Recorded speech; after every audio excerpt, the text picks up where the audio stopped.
sedikit saya jelaskan mengenai apa itu konseling ya. Jadi konseling itu adalah layanan yang diberikan oleh seorang konselor, yaitu saya kepada kamu untuk membantu menyelesaikan permasalahan yang sedang kamu alami. Nah, jadi dalam konseling itu ada beberapa asas. Salah satu asasnya juga itu ada asas kerahasiaan. Jadi kamu tidak perlu takut untuk menceritakan permasalahan kamu. Takut karena permasalahan kamu nanti akan bocor keluar, enggak, itu enggak akan terjadi. Karena kita di sini akan sama-sama menjaga kerahasiaan. Oke, baik Ibu. Sebelum kita lanjut, apakah ada pertanyaan? Enggak ada. Oke. Pastinya situ dalam kesini ada hal yang ingin didiskusikan, betul? Iya. Boleh ceritakan? Akhir-akhir ini saya nggak bisa memanage keuangan saya dengan baik. Saya terlalu boros.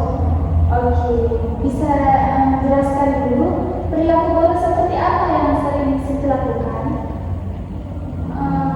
Saya terlalu menerapkan kata-kata self reward, yang dimana self reward itu kan terlalu menyayangi diri sendiri.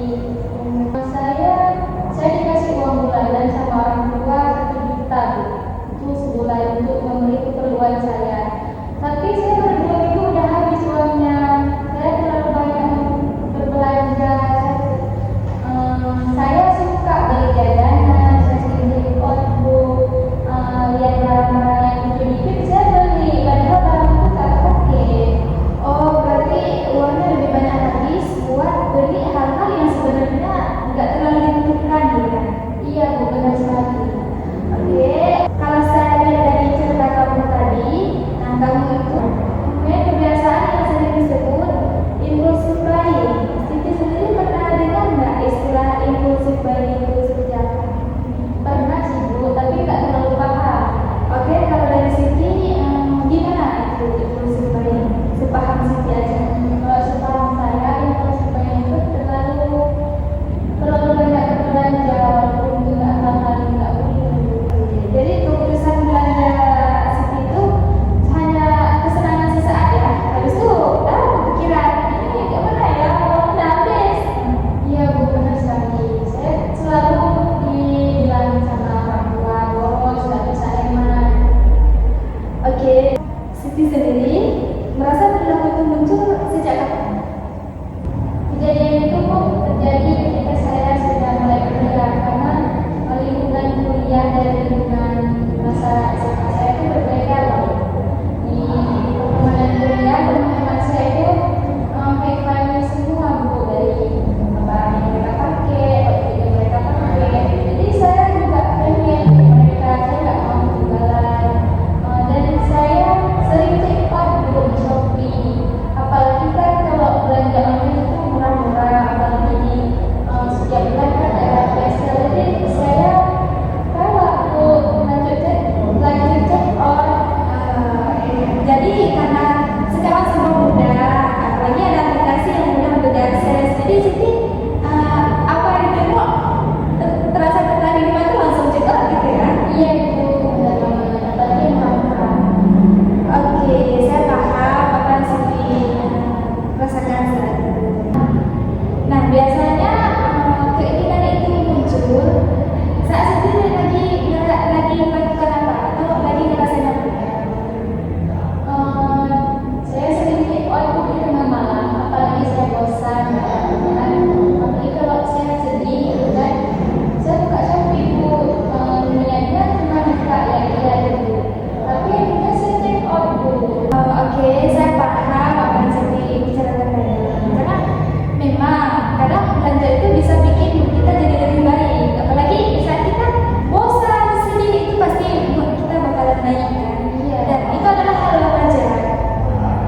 Oke, kalau boleh tahu nih, selama proses perkuliahan ataupun saat ini, Siti udah pernah kepikiran untuk menyisihkan uang ataupun menabung uang? Udah pernah belum? Belum Bu. Tapi saya sudah pernah mencoba, tapi saya gagal. Oke, baik. Jadi dari cerita Siti tadi, yang saya tangkap ataupun yang bisa saya simpulkan adalah Siti ini mengalami kebiasaan yang disebut dengan impulsive buying.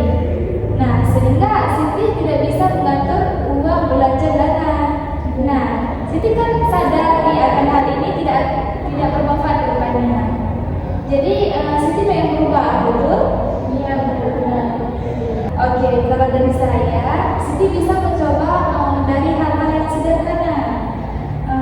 Dari Siti sendiri, Siti udah mulai kepikiran mau lakukan apa untuk berubah? Belum, Bu. Belum ya? Oke, kalau tidak ada, saya punya beberapa saran nih yang berguna untuk Siti ke depannya. Siti bisa pertimbangkan. Yang pertama tuh, saran saya adalah Siti bisa lakukan mindfulness sebelum berbelanja. Siti bisa memikirkan dulu, kira-kira ini butuh nggak ya? Kalau mau beli sesuatu tuh harus dipikirkan dulu. Yang kedua, Siti bisa coba untuk mencatat journaling juga, jurnal pengeluaran setiap harinya. Bisa? Iya, bisa. Yang ketiga, kalau kamu lagi merasa bosan ataupun capek ataupun sedih juga, kamu bisa mencari kegiatan lain yang lebih menarik, seperti nonton film ataupun olahraga ringan. Jangan kalap dengan aplikasi-aplikasi belanja online sekarang. Oke. Dari 3 saran tadi, kira-kira Siti tertarik sama saran yang mana? Nah, saya akan membantu membimbing saran yang akan Siti pilih. Sepertinya saya lebih tertarik yang poin nomor 2, Bu, yang jurnal tadi. Oke, itu adalah keputusan yang baik dari Siti. Nah, jadi sekarang saya akan memberikan tugas buat Siti untuk 1 minggu ke depannya untuk menuliskan di jurnal pengeluaran apa yang dibeli, dari berapa harganya, dan tujuan dibeli itu untuk apa. Oke? Baik, Bu. Oke, sesuai kesepakatan kita di awal tadi, tidak terasa waktu kita udah habis ya. Nah, nanti kita akan bahas di pertemuan berikutnya.